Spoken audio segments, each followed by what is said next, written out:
La sœur Hélène m'a fait comprendre qu'on avait déjà partagé ça, mais je me rappelle pas, peut-être j'étais pas là. C'était en fait les deux ont péché, mais quelle est la différence en fait? Je sais pas si la sœur Hélène va m'aider un peu dans la formulation de la question. Quelle était la différence entre la repentance des deux? Des deux en fait, de Pierre et celui de Judas. Je crois qu'on a lu un livre, on a lu quelque chose dans...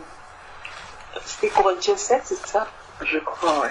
Je sais plus. Désolée, on a oublié, mais j'ai été un peu confus en fait de la réponse que le frère on a partagée tout à l'heure. Je ne sais pas si je me fais comprendre. Parce qu'en fait, le frère disait, avait pris un autre verset, je ne sais plus c'était quoi le verset, qui disait qu'il y a une des repentances qui mène à la mort, ça c'est vers la fin, et une des repentances qui mène à la vie, enfin à la repentance dont on ne se répand jamais. Je crois que c'est ça le verset. En fait, il y avait une différence entre un regret et une repentance. En fait, que la repentance de Judas l'a entraîné à la mort, alors que la repentance de Pierre, en fait, c'était une repentance sincère.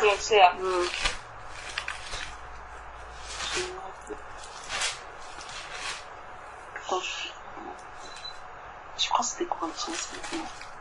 Je crois qu'on n'a pas noté. C'est 1 Corinthiens 7, si je ne me trompe pas. Verset 10, non? Verset 10, je crois. Oh non, c'est pas 1 Corinthiens, c'est pas, je crois. Je rappelle Corinthiens 7.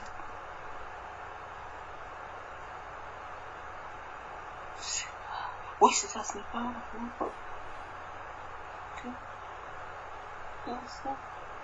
je ne me suis pas rappelé, je ne sais pas pourquoi j'ai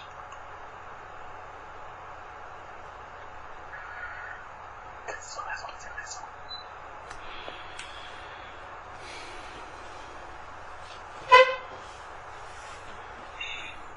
Je suis désolée, frère, j'aurais dû prendre note du verset, mais j'ai cru que j'avais retenu. Et en fait, ça nous fera vraiment plaisir que vous nous appeliez. En fait, je crois que la sœur Hélène, je crois qu'elle avait compris. Moi, j'ai pas compris en fait la différence entre les deux, parce que les deux avaient péché et on voit après que Judas va se pendre. C'est tout ce que un peu, je crois, j'ai retenu. Mais c'était un peu ambigu quand même dans mon cœur. Si on peut lire les deux passages, c'est dans Matthieu chapitre 26 pour Pierre et Judas, c'est dans Matthieu chapitre 27 au début, juste à côté.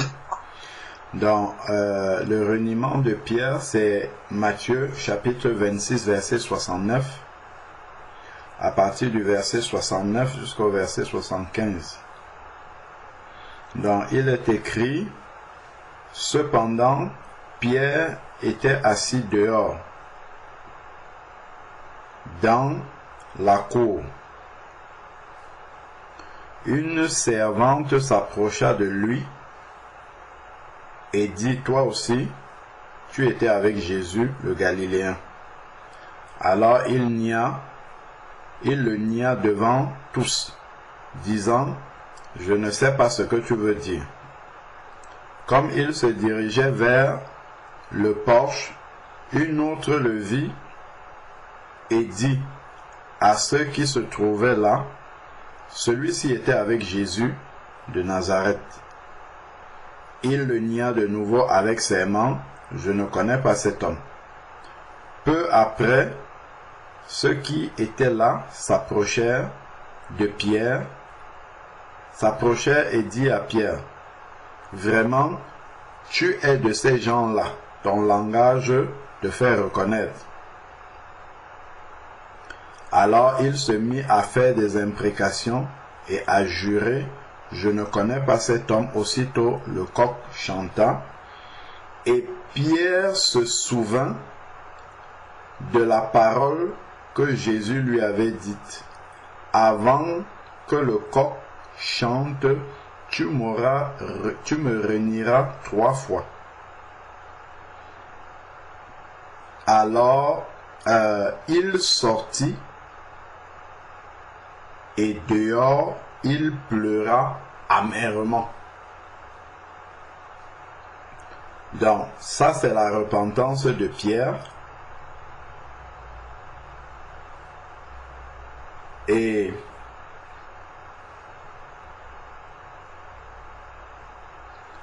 avant de passer à Judas, on peut aller lire dans Jean chapitre 20 pour voir ce qui est arrivé après.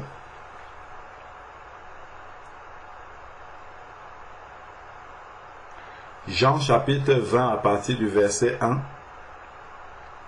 Le premier jour de la semaine, Marie Madeleine se rendit au tombeau dès le matin, comme il faisait encore obscur, et elle vit que la pierre était enlevée du tombeau. Elle courut trouver Simon-Pierre. Elle n'est pas allée voir n'importe qui. Elle courut trouver Simon-Pierre et l'autre disciple que Jésus aimait, et leur dit: on a enlevé du tombeau le Seigneur, et nous ne savons pas où on l'a mis. Pierre et l'autre disciple sortirent pour aller au tombeau. Ils couraient tous deux ensemble, mais l'autre disciple courut plus vite que Pierre et arriva le premier au tombeau. Il se baissa et vit les bandelettes.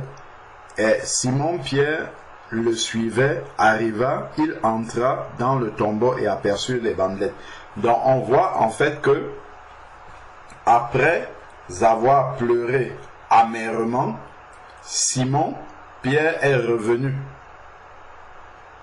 Après avoir pleuré amèrement comme ça, il n'a pas arrêté d'être un disciple de Jésus-Christ. Il a compris et là, il est avec ceux... il est retourné avec les disciples. Donc, ensuite, ici...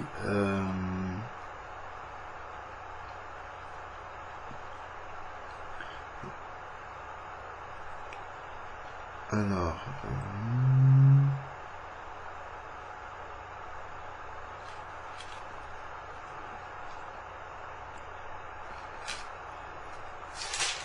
ok, je vais vérifier.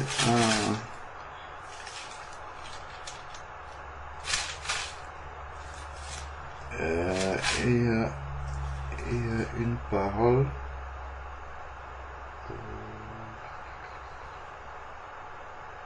Voilà. Regardons un peu dans Marc chapitre 16. Il y a quelque chose que Jésus a dit là.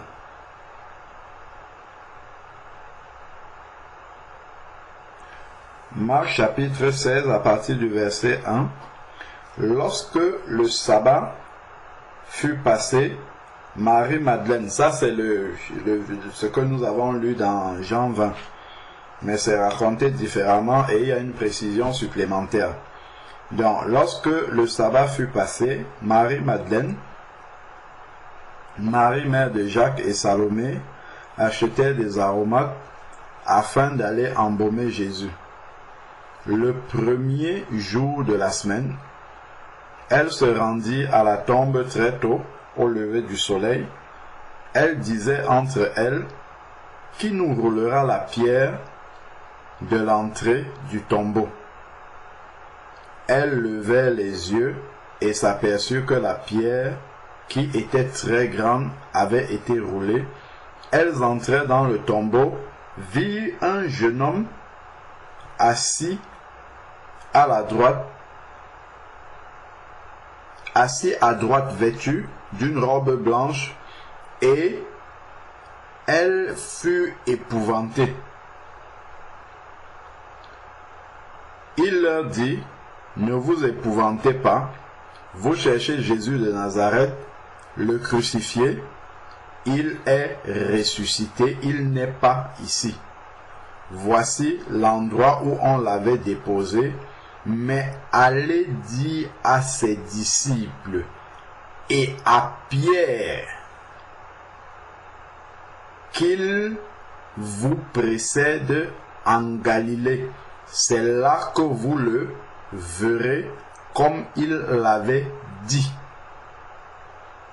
Nous voyons que lorsque Jésus a donné l'invitation à ses disciples de le retrouver en Galilée, il a adressé une invitation particulière à Pierre. C'est comme s'il n'était pas un disciple comme les autres. Il a dit à ses disciples, normalement il y a les disciples là, et il dit et à Pierre, c'est-à-dire que il réintègre Pierre parmi ses disciples, au cas où Pierre, après avoir pleuré amèrement, pouvait croire qu'il n'est plus, il est exclu des disciples de Jésus. C'est pour ça que Jésus dit, allez dire à mes disciples, ceux qui ne m'ont pas renié, et à Pierre aussi, parce que lui aussi est mon disciple. Donc ça montre comment la repentance de Pierre en fait a été agréée par le Seigneur et le Seigneur l'a réintégré avec les disciples. C'est pour ça que le Seigneur lui adresse une invitation particulière. En plus des disciples, il lui adresse à lui une invitation particulière. Allez dire à mes disciples et à Pierre. C'est comme si Pierre, pendant ce laps de temps-là, il n'avait plus été disciple de Jésus. Mais Jésus veut lui confirmer que sa repentance est vraiment acceptée, qu'il fait partie des disciples. Donc, ça, c'est vraiment pour bien nous montrer comment la repentance de Pierre et sa restauration par le Seigneur s'est passée. Et d'ailleurs, si on voit après dans Jean 21, on va voir comment Jésus se comporte avec Pierre lorsqu'il était ressuscité. Tout à l'heure, on lisait, lorsque Pierre a vu Jésus, il était nu, il a mis son vêtement. À la suite de ce texte-là dans Jean 21, on voit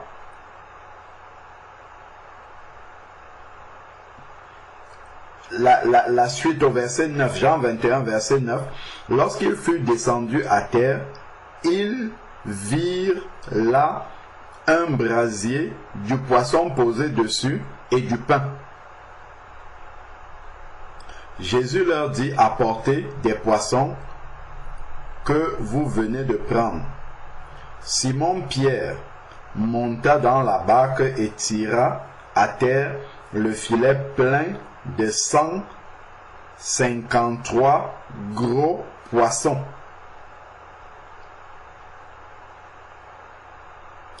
153 gros poissons. J'avais lu dans un article prophétique que le 153 n'est pas au hasard. C'est juste une information au passage. Le 153, je crois, comme les lettres dans le grec correspondent à des chiffres, et je crois le 153 ça donne Ani, je sais plus si c'était Ani Dei, quelque chose comme ça, qui dit je suis Dieu. Le 153 là, quand on traduit ça en lettres, ça dit je suis Dieu. C'est pas un nombre qui est par hasard. Le 153 là, quand tu traduis le 153 dans les lettres grecques en alphabet normal, ça dit je suis Dieu. C'est ce qu'il dit là. Les chiffres ne sont pas hasardeux comme ça dans la parole du Seigneur. Quand j'avais lu ça, j'ai dit waouh, c'est vraiment extraordinaire dans la Bible. Bon, donc parce que l'intérêt de préciser 153, c'est quand même tellement précis. Ça aurait pu être 150, 200, un nombre rond, mais 153 quand même c'est un peu, enfin bref, c'est très précis quand même pour ne être là que pour orner. Bon, donc ensuite maintenant 153 gros poissons, et quoi qu'il y en eut tant, le filet ne se déchira pas. Jésus leur dit, venez manger. Et un des disciples n'osait, et aucun des disciples n'osait lui demander qui es-tu, car il savait que c'était le Seigneur. on voit qu'après la résurrection, les rapports de Jésus avec ses disciples c'est complètement différent. Ils ne sont plus familiers avec lui. Ils le voient, ils savent que c'est lui, mais ils ne veulent pas... Enfin bref, on voit vraiment qu'il y a quelque chose qui change dans les rapports lorsqu'il y a la résurrection qui entre en jeu. Donc, verset 13. Jésus s'approcha et prit du pain et le leur donna ainsi que le poisson, comme lors de la multiplication des pains. C'était déjà la 3e fois que Jésus se manifestait à ses disciples depuis qu'il était ressuscité d'entre les morts. Après qu'il eut mangé, Jésus dit à Simon-Pierre, « Simon, fils de Jonas, comme il l'appelait souvent, m'aimes-tu? Plus que ne le font ceux-ci. » Il lui répondit, « Oui, Seigneur, tu sais que je t'aime. » Maintenant, ils n'ont plus peur de dire Seigneur. Jésus lui dit, « Prends soin de mes agneaux. » Il lui dit une seconde fois, « Simon, fils de Jonas, m'aimes-tu? » Pierre répondit, « Oui, tu le sais.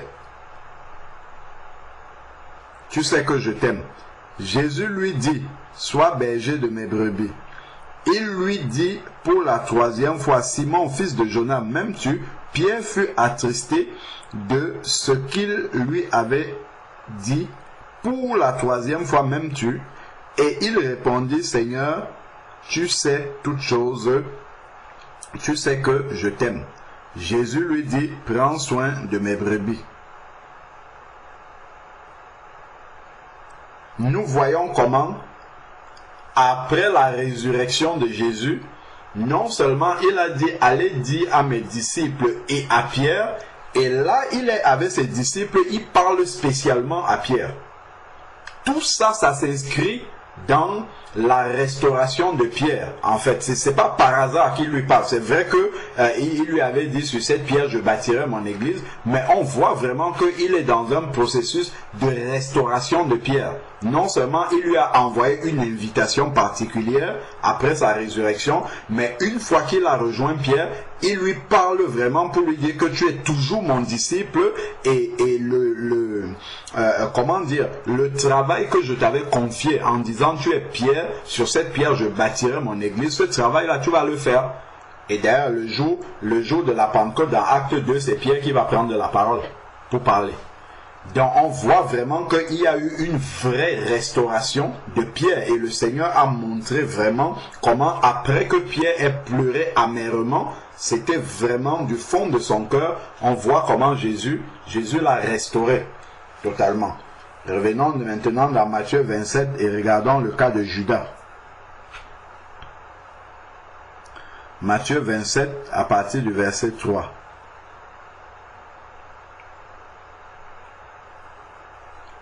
Chez moi, c'est intitulé « Remords et suicide de Judas ». Alors Judas, qui l'avait livré, voyant qu'il était condamné, fut pris de remords.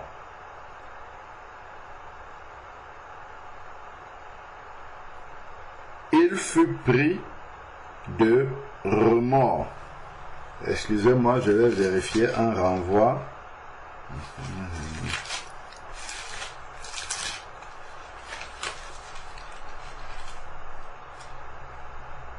Il fut pris de remords.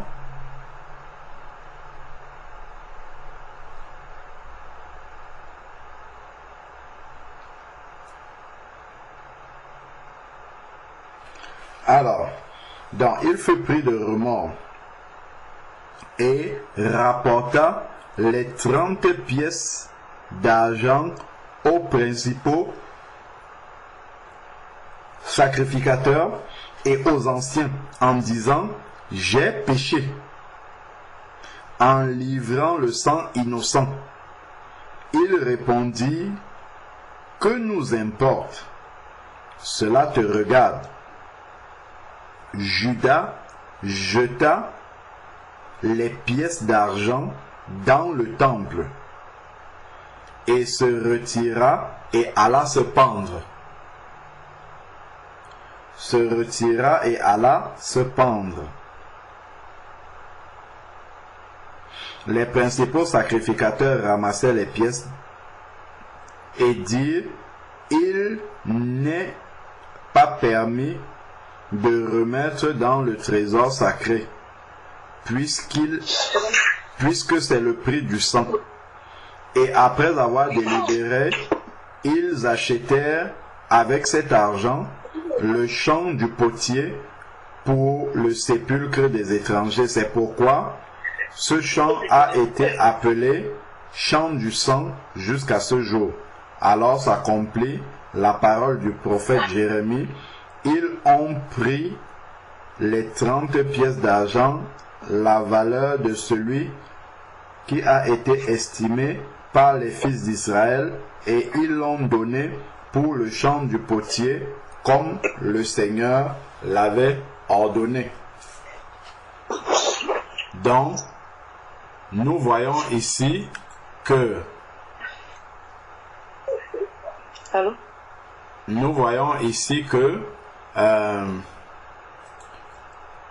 Judas, il a réalisé, certes, que ce qu'il a fait n'était pas bien, mais il n'a pas eu une repentance en retournant vers les disciples, en essayant de revenir vers le Seigneur, parce que bon, le Seigneur n'était plus là physiquement, mais en retournant vers les disciples, ça c'était ça devait être un geste de comment dire, ça c'est la suite logique d'une véritable repentance.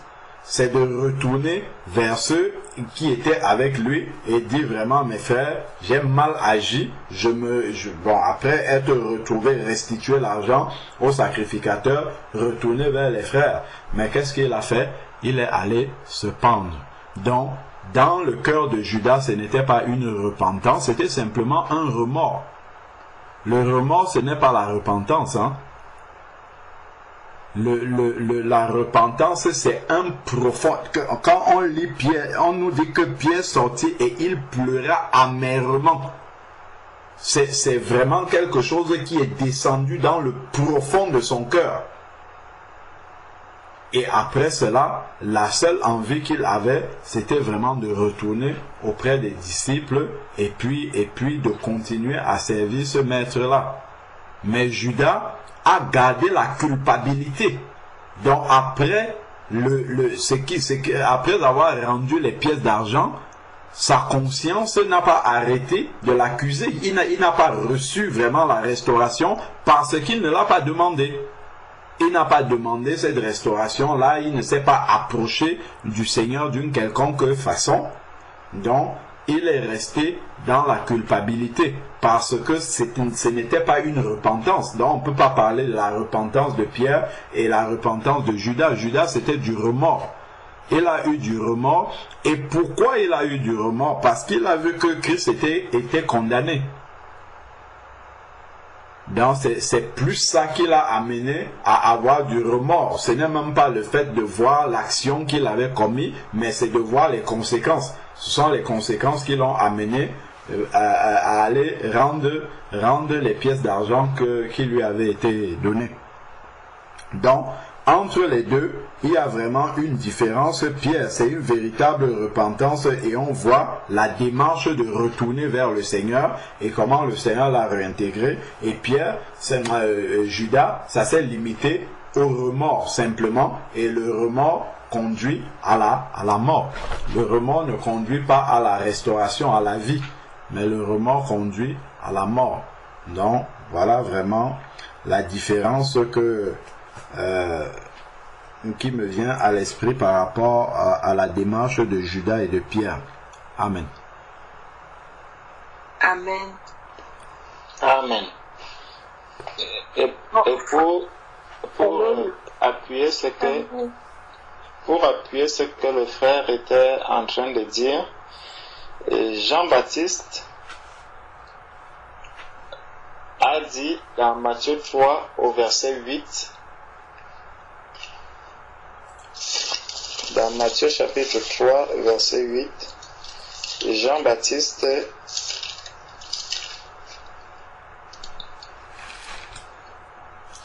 à partir du verset 7. Mais voyant venir à son baptême beaucoup de pharisiens et de sadducéens, il leur dit, race de vipères, qui vous a appris à fuir la colère à venir?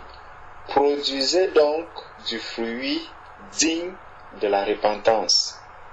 Donc, pour savoir que il y a eu une véritable repentance, il y a un fruit qui doit paraître de là. Donc, de ce fruit,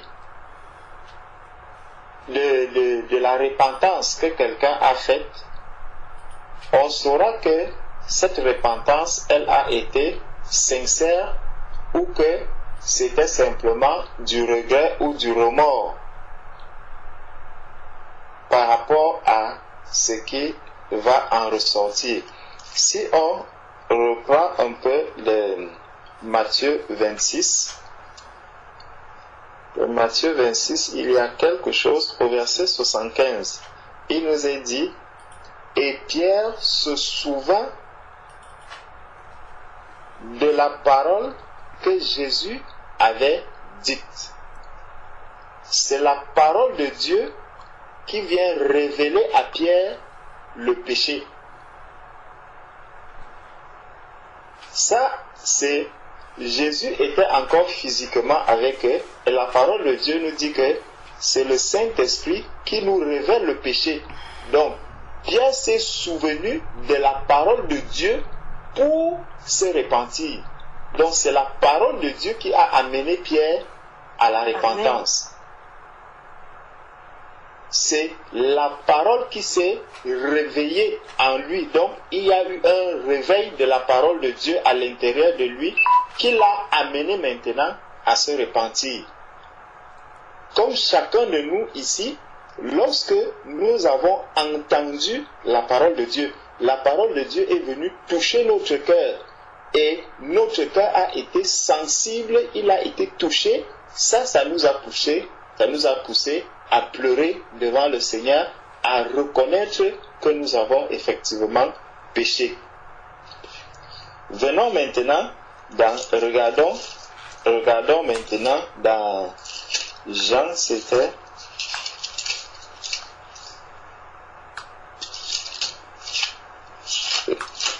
Frère, tu as lu Jean chapitre 20, le cas de Judas? Non. Judas, c'était dans Matthieu 27. Matthieu 27, voilà. Quand Judas va se repentir, va aller se suicider. Voilà. Matthieu chapitre 27, à partir...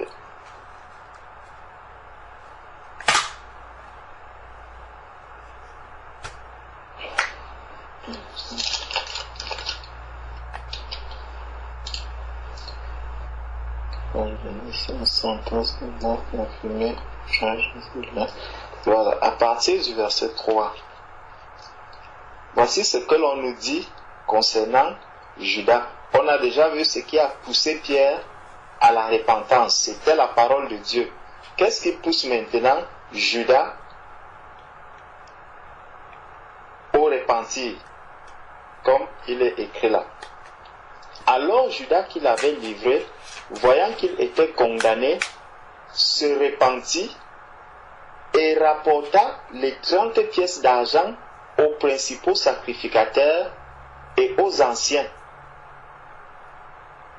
Alors Judas qui l'avait livré, voyant qu'il était condamné, donc on voit les motivations, ce qui motive l'un et l'autre à se repentir. Pierre, ce qui motive la repentance de Pierre, c'est la parole de Dieu. Tandis que ce qui motive la repentance de Judas, ce sont ses yeux, c'est ce qu'il voit, c'est ce qu'il est en train de voir. Comme il a vu la condamnation de Jésus, c'est ça qui l'amène maintenant à se repentir. Or, les sens ne peuvent pas nous amener à une réelle repentance.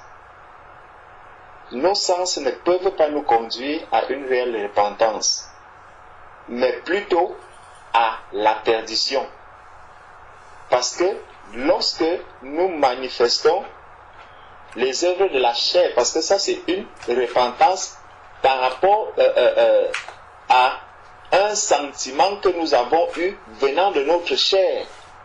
C'est parce que Judas a vu Jésus déjà condamné qu'il va maintenant dire qu'il va se repentir. Et là, qu'est-ce qu'il va faire? Pierre, on a vu lorsque la parole de Dieu est venue toucher le cœur de Pierre, Pierre est allé pleurer. Il est allé vraiment dans les pleurs dont il a été vraiment touché au plus profond de lui. Tandis que Judas, qu'est-ce qui se passe avec Judas? La première chose que Judas va faire après cela, on dit, et rapporta les 30 pièces d'argent aux principaux sacrificateurs et aux anciens, comme pour rendre aussi coupables les principaux sacrificateurs, comme pour chercher les coéquipiers de l'acte mauvais qu'il avait posé. Il se tourne vers les personnes qui lui avaient donné cet argent. Lorsque quelqu'un se repent, nous devons nous repentir, nous reconnaître réellement coupables et ne pas chercher un autre coupable en dehors de nous. Ça, c'est la vraie repentance, selon le Seigneur. Pierre ne s'est pas tourné vers le coq ou vers la servante ou vers qui que ce soit pour lui dire que mais pourquoi tu es venu chanter maintenant? Pourquoi toi tu es venu encore me reconnaître maintenant? Pourquoi ceci? Non. Pierre a reconnu, il s'est reconnu réellement coupable et il a pleuré. Il a pleuré amèrement. Tandis que Judas, dès qu'il comprend, il voit ce qui est en train d'arriver à Jésus, la première chose qu'il fait, c'est qu'il se tourne maintenant vers les hommes pour aller leur remettre leur argent. Et ça, c'est un signe d'une mauvaise repentance encore. Le Seigneur m'a révélé un péché, il m'a révélé quelque chose de mal. Au lieu de chercher le coupable, celui qui est coupable avec moi, la première chose que je dois faire, c'est me repentir. Et je ne vais pas me repentir devant un homme, c'est devant le Seigneur lui-même. C'est devant le Seigneur que je vais aller me repentir. Ça montre un peu ce qui s'était passé avec Adam et Ève dans le jardin d'Éden. On voit que lorsque Adam et Ève ont péché, ils ne supportaient plus la présence de Dieu. Ils se sont éloignés de Dieu. Et ils ont commencé à s'accuser les uns les autres. Ça n'amène pas à la repentance. Bon. Et maintenant, dans le proverbe 28, verset 13 que l'on prend souvent, où il est écrit que celui qui confesse ses péchés et qui les délaisse obtient miséricorde. Maintenant, Pierre a confessé son péché, il s'est tourné vers ses frères et sœurs, tandis que Judas, il a commencé déjà par s'éloigner du Seigneur Jésus par l'acte qu'il a posé, et en plus de cela, non seulement il s'éloigne du Seigneur, il va retrouver ceux avec qui il a commis le forfait, ceux qui lui ont donné l'argent. Au verset 4, on nous dit, en disant, j'ai péché en livrant le sang innocent. Il répondit donc, il a confessé, mais il le confesse devant qui? Devant les hommes. Comme quelqu'un qui va se retrouver devant un prêtre à l'église catholique, il lui dit, j'ai péché, j'ai menti, j'ai volé, j'ai fait ci, j'ai fait ça, j'ai fait ci. Tu vas dire tout ce que tu veux. Il répondit, que nous importe, cela te regarde. Cela te regarde. Judas jeta les pièces d'argent dans le temple, se retira et alla se pendre. Vous voyez, au lieu de revenir au Seigneur Jésus, au lieu de revenir au Seigneur Jésus, je crois c'est dans 2 Chroniques, c'est dans 2 Chroniques chapitre 7,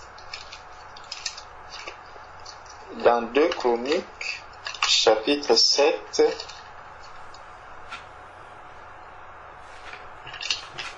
il est dit: si mon peuple sur qui est invoqué mon nom s'humilie, prie et cherche ma face, et s'il se détourne de ses mauvaises voies, je l'exaucerai des cieux, je lui pardonnerai son péché et je guérirai son pays. Donc, ce que l'on fait au moment de la repentance, c'est qu'on se tourne vers Dieu. Or, Judas ne s'est pas retourné, il ne s'est pas tourné vers Jésus, il ne s'est pas tourné vers Dieu, il ne s'est pas tourné même vers ses frères. Il a préféré s'éloigner encore, se pendre, donc se séparer déjà de la vie. Il s'est donné la mort. Or, il est écrit: tu ne tueras point. Il n'est pas dit que tu ne te tueras point ou que tu ne tueras pas quelqu'un d'autre. Même si tu te tues, toi-même, la parole de Dieu te condamne par rapport à cela.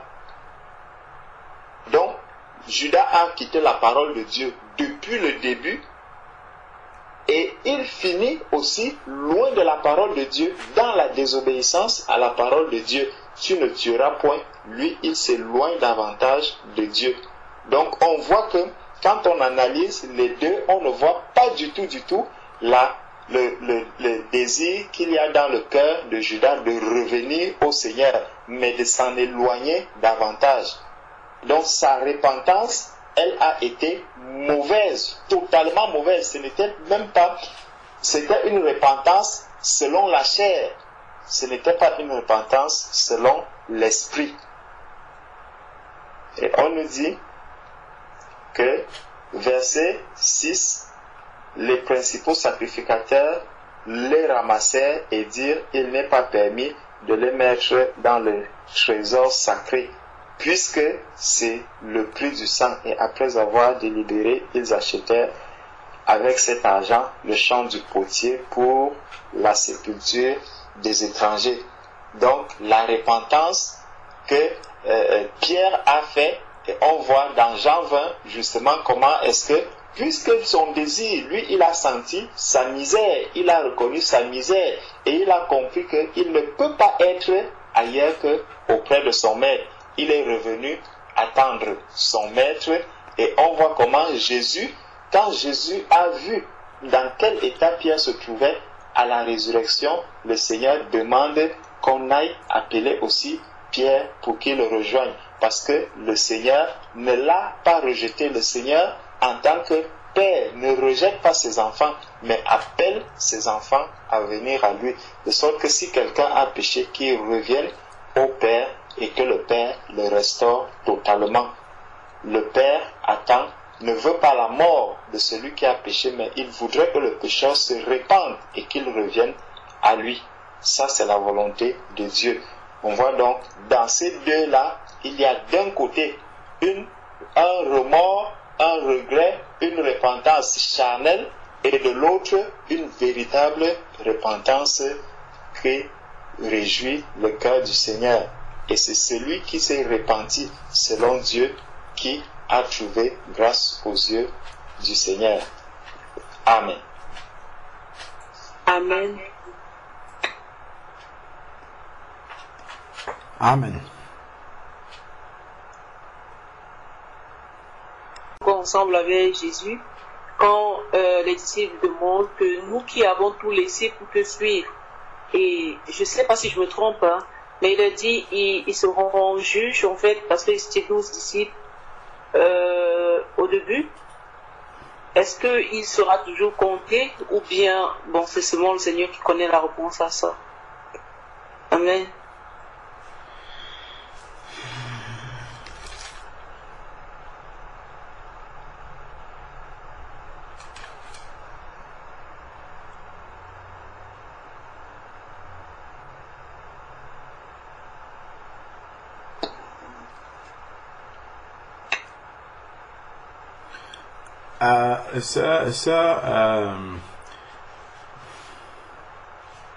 Francine, est-ce que tu penses que Judas est sauvé?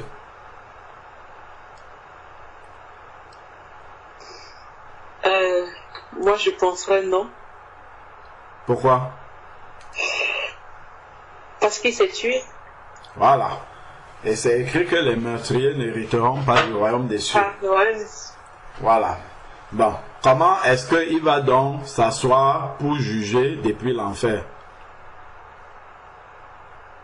Justement, en fait, j'ai pensé à ça. En fait, et quand le Seigneur nous parle des 12, alors... Bon, allons dans Actes chapitre 1, on va comprendre.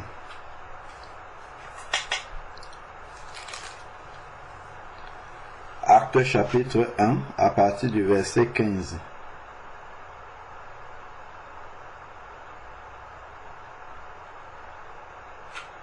Acte 1, verset 15.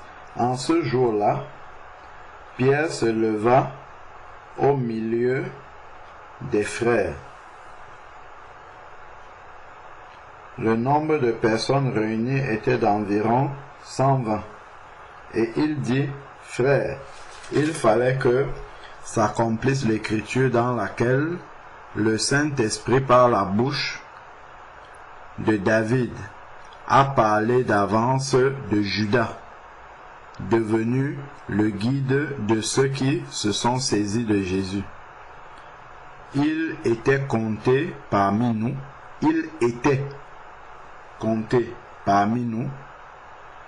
et avait obtenu part à ce même ministère. Après avoir acquis un champ avec le salaire du crime, cet homme est tombé en avant, s'est brisé par le milieu et toutes ses entrailles se sont répandues. La chose a été si connue de tous les habitants de Jérusalem, que ce chant a été appelé en leur langue, Akeldama, c'est-à-dire le chant du sang.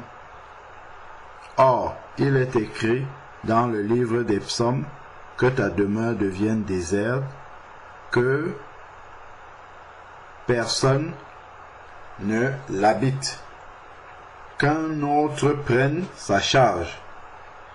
Ainsi, voilà les conditions que Pierre pose, parmi ceux qui ont accompagné, parmi ceux qui nous ont accompagnés tout le temps que le Seigneur allait et venait avec nous, depuis le baptême de Jean jusqu'au jour où il a été enlevé du milieu de nous, il faut qu'il y ait un qui soit avec nous, témoin de la résurrection. Voilà, Pierre dit pour remplacer Judas, il faut quelqu'un qui a marché avec eux depuis le début, depuis le baptême de Jean-Baptiste là, jusqu'à ce que Jésus soit élevé au ciel. Ils en présentaient deux, Joseph et Barsabas, appelé Barsabas, surnommé Justus, et Matthias. Puis ils prièrent en ces termes: Seigneur, toi qui connais les cœurs de tous, désigne lequel des deux tu as choisi, afin qu'il prenne la place dans ce ministère et cet apostolat que Judas a quitté pour aller à la place qui est la sienne. Il tirait au sort et le sort tomba sur Matthias, qui fut associé aux 11. Donc voilà les 12 apôtres qui sont complets de nouveau.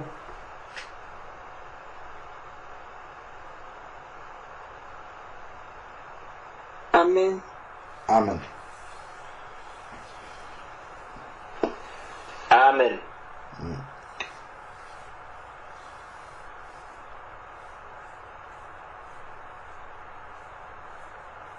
Amen.